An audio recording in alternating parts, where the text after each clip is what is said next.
All right, let's take a look at our practice test. So we want to solve each word problem. And for the first problem, we're told that Melissa wants to make 20 quarts of a 45% saline solution by mixing together a 60% saline solution and a 35% saline solution. How much of each solution must she use? Okay, so a very straightforward problem. I recommend using a table for this type of problem. This is known as a mixture word problem. And our goal here is to find out how much of each solution must she use.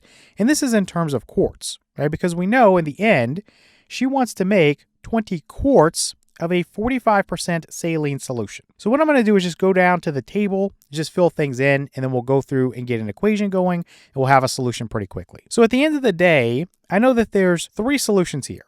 There's one that's 35% saline, there's one that's 60% saline, and one that's 45% saline. So let's just start with that. I'm just going to write 35% here, and then I'm going to write 60% here. And then I'm going to write 45% here. So those are my 3 different saline solutions that I'm working with. And then in terms of the units, this is going to be in terms of quarts. So let me make this cube better. Let me put quarts here. And let's actually start with this. Remember, the goal is to find out how much of each solution must she use. So how much in terms of quarts does she need to use for the 60% saline solution? And then how much in terms of quarts does she need to use for the 35% saline solution? So you would let X be equal to one of these. And then the other one, since the total end goal is to have this 20 quart mixture, you would just take 20 minus X to be the other amount. So what I'm going to do is say that we'll let this one be X, and then this would be 20 minus X. And then again, this would be 20, right? That's given to us in the problem. And you can even sum this right now. X plus this 20 minus X would give you 20. And that's what you'd expect. So now what I would think about is the percentage of saline in terms of these guys. So this one, you're just going to take this percentage and put it into a decimal. So I'm going to put 0.35. And I'm going to put 0.6, or you could put 0.60, whatever you want to do. And this one I'm going to put 0.45. And then right here, what I'm going to do is find the pure saline. So I'm just going to put pure here to abbreviate that. And all I'm going to do is multiply across. So in other words, it's 35% saline, and there's X quarts. So I could just do 0.35 times X. So 0.35 times X to find the pure amount of saline in this mixture. Same thing here. I could do 0.6 times the quantity. So make sure you use parentheses. So 20 minus X. And then here I could just do 0.45 times 20, which would give me 9. All right, so I know there's 9 quarts of pure saline in this final mixture, which again is going to be 45% saline. Now, the key to setting up an equation is to understand this column right here. So the pure saline from our end mixture, which again, we know that's 9 quarts, is going to come from adding these 2 amounts here together. So in other words, the pure saline right here from the 35% saline solution and the pure saline, which is right here, for the 60% saline solution. So let's add these 2 together and set that equal to 9 and see what we get. So I'm going to set this up as 0.35x, then plus 0.6 times the quantity 20 minus x, and this should be equal to 9. Now, if you want to clear the decimals, it's up to you. You can multiply everything by 100. If you're using a calculator, again, it's pretty much a waste of time, but I'm just going to do it because some people are asked to do it by their teacher. So I'm going to say this is 35x, and then plus this would be 60 times the quantity 20 minus x, and this equals, this would be 900. So again, I just multiplied everything here by 100 to get this equation here. So from here, I'm going to start cleaning up. So this 35x, I'll leave this unchanged, then plus 60 times 20, 6 times 2 is 12, and then put 2 zeros at the end, so this is 1200, and then minus 60 times x is just going to be 60x. This equals 900. Okay, so 35x minus 60x is going to be negative 25x. And let me actually slide this down just a little bit. I'm going to subtract 1200 away from each side of the equation, and so let's show this as canceling. And so this would be equal to 900 minus 1200, that's going to give me negative 300. And so to finish things up, let's divide both sides of the equation by negative 25. And we'll show this is canceling with this. And so what we're going to say is that x is equal to, negative over negative is positive, 300 divided by 25 is going to give me 12. So coming back up here, instead of x, we can replace this with 12. And then we can go through and say, well, 0.35 times 12 would give me 4.2. And then here, 20 minus 12 would be 8. So this would be 8. And then 8 times 0.6 would be 4.8. So this would be 4.8. And again, you could just check things. So we have 12 quarts plus 8 quarts. That gives me the 20 quarts. And then we have 4.2 quarts of pure saline plus 4.8 quarts of pure saline. And that does give me 9 quarts of pure saline in the final mixture. So we can go back and just answer this. So we'll say for the 35%, there's going to be 12 quarts. So 12 quarts. And then for the 60%, there's going to be 8 quarts.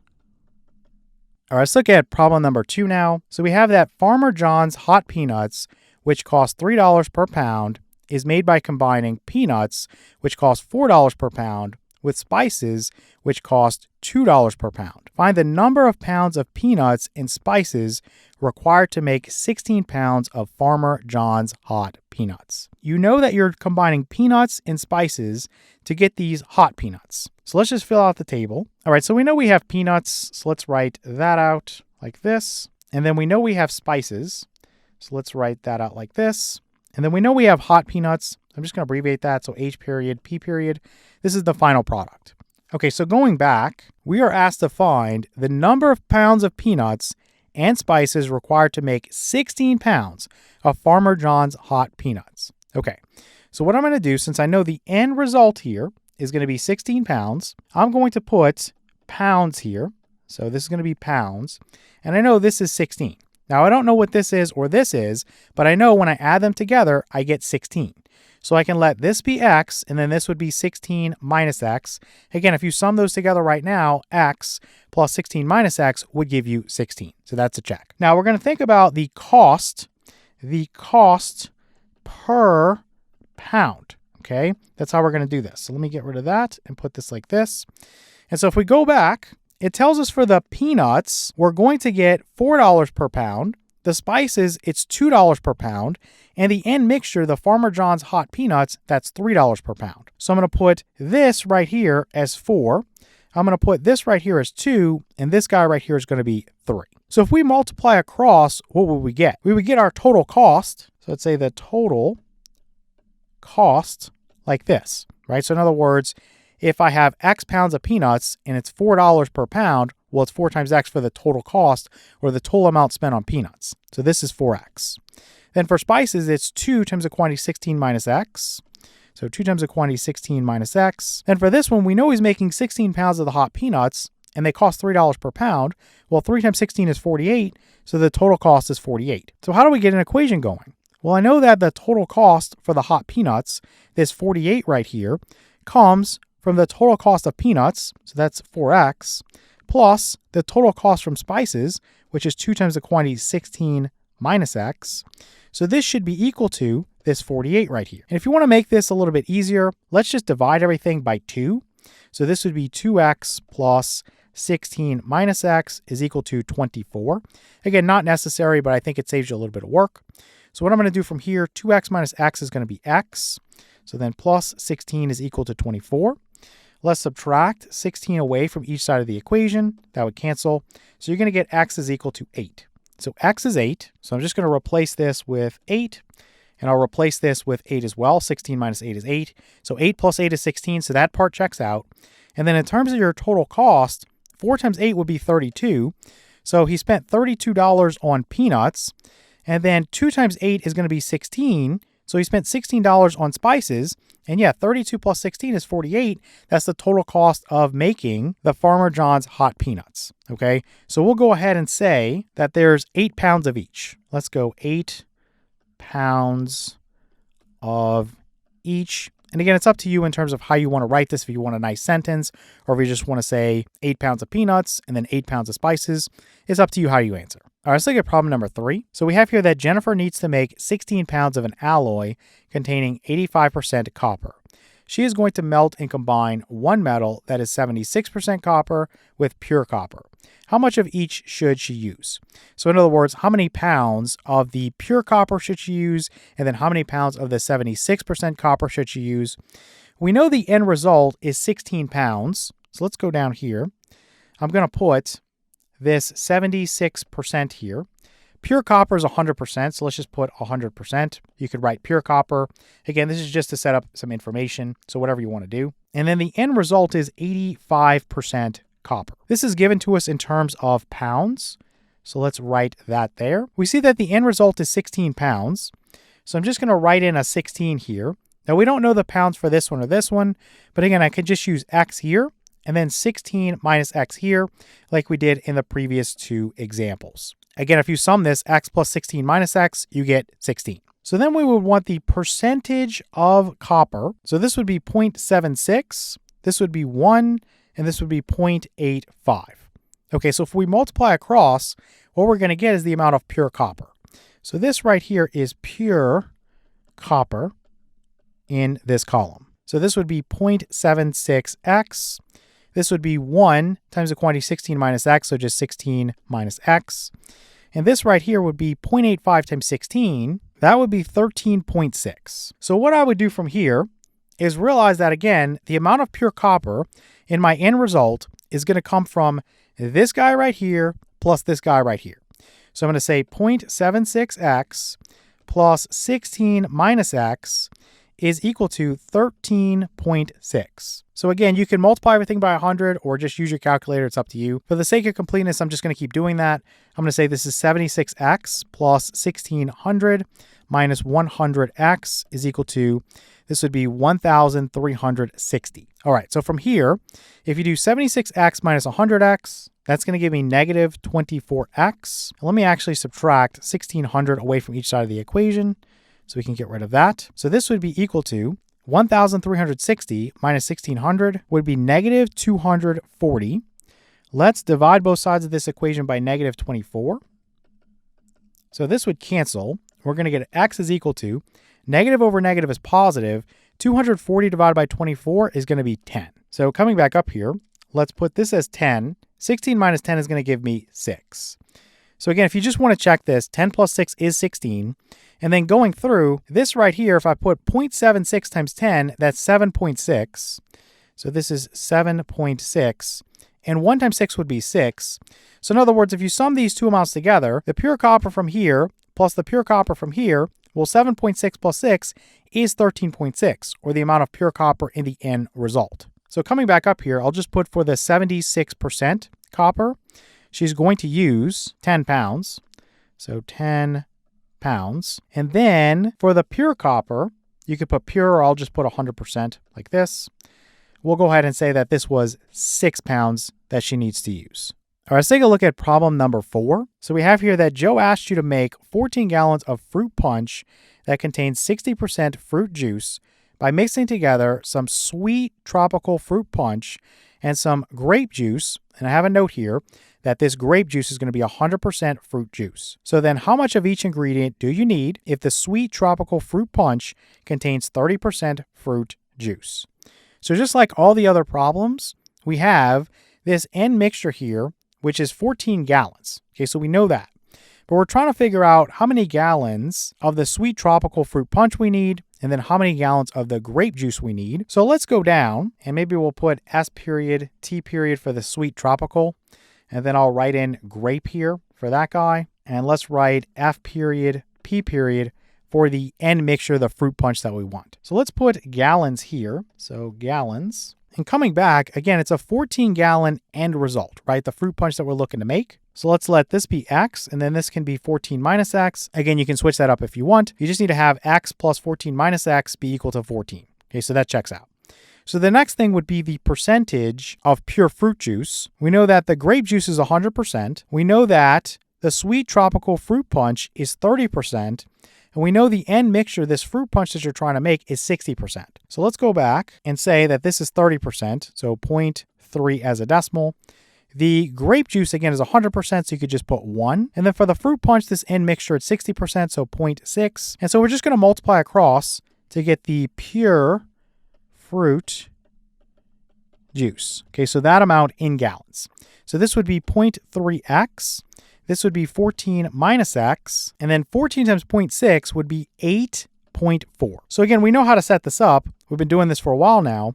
We're basically going to think about the pure fruit juice that comes from here, plus the pure fruit juice that comes from here is going to be equal to the pure fruit juice in this end mixture. So 0.3x plus, you would have 14 minus x is equal to 8.4. So let's just multiply everything by 10. So this would be 3x plus 140, and then minus 10x is equal to 84. So 3x minus 10x is going to give me negative 7x. So let's put negative 7x plus 140 is equal to 84. Let's subtract 140 away from each side of the equation. So this right here is going to cancel. We'll have negative 7x is equal to 84 minus 140. That's going to be negative 56. What we'll do from here is divide both sides of the equation by negative 7. And so this is going to cancel. And what we'll have is x is equal to, a negative over a negative is positive. 56 divided by 7 is 8. Okay, so coming back up here, I'm going to put an 8 here. And then 14 minus 8 would give me 6. So again, 8 plus 6 does give me 14. So that part's good. And then over here, 0.3 times 8 is 2.4. So this is 2.4. And then for this guy, 14 minus 8 is going to be 6. Or again, you could just multiply across. 6 times 1 is 6, however you want to do that. Again, if you sum the amounts of pure fruit juice in terms of the gallons from this guy, which is 2.4, plus this guy, which is 6, you do get the 8.4 that's in the final mixture. So we know our answer here is correct. We'll come back up and say for the sweet tropical, it's going to be that he needs 8 gallons. So this is going to be 8 gallons. And then for the grape juice, I'll just write grape here. This is going to be 6 gallons. Okay, let's look at problem number 5. So Stephanie wants to make 12 gallons of a 15% sugar solution by mixing together a 45% sugar solution and pure water. How much of each solution must she use? Well, here's the thing. If you're using pure water, it's 0% sugar, right? There's no sugar in it at all. So keep that in mind. So if we think about this, the end result is 12 gallons and it's going to be 15% sugar. The other guy that we're working with is 45% sugar. And then the other guy we're working with, the pure water, is 0% sugar. So let's come down here and I'm just going to put that we have water. And then I'll put 45%. And the end goal is to have something that's going to be 15%, right, in terms of the amount of sugar. Okay, so coming up here, we see this is in terms of gallons, right, and it's 12 gallons. And we're asked how much of each solution must she use? So again, I'm going to put 12 here. We can put x here, and then we can put 12 minus x here. It's actually probably better to switch this around, and you'll see why in a moment. So let's put x here and 12 minus x here. And it doesn't matter how you do this. As long as this plus this sums to 12, you're good to go. So thinking about the other part here, let me write gallons. So let me write gallons up here so this is clear. Then the other part here would be the percentage of sugar. For this one, it's 0. For this one, it's 0.45. And then for this one, I'm going to put 0.15. So this column would be the pure sugar in gallons. So 0 times anything is 0. So let's put that. Then over here, you would have 0.45x. And then here, 12 times 0.15 is going to be 1.8. Now, because this is 0, it makes it pretty easy. All I need to do is take this right here and set it equal to this right here. So 0.45x is equal to 1.8. So for this one, we'll just divide both sides of the equation by 0.45. I think it's probably a waste of time to clear the decimals. So let's get rid of this and say x is equal to 1.8 divided by 0.45 would be 4. So this would be 4, and 12 minus 4 would be 8. So does this make sense? Well, in terms of the gallons, 8 plus 4 would give me 12, so that checks out. And in terms of the pure sugar, you're getting 0 from this, and then 0.45 times 4 is going to be 1.8. So the amount of pure sugar from this guy, which is nothing, plus this guy, which is 1.8, does give me the 1.8 in the final mixture. So this is what we want here. We want 8 gallons of water, and then 4 gallons of the 45% sugar solution. So I'm just going to put water. We're going to want 8 gallons. And then for the 45% sugar solution, we're going to want 4 gallons.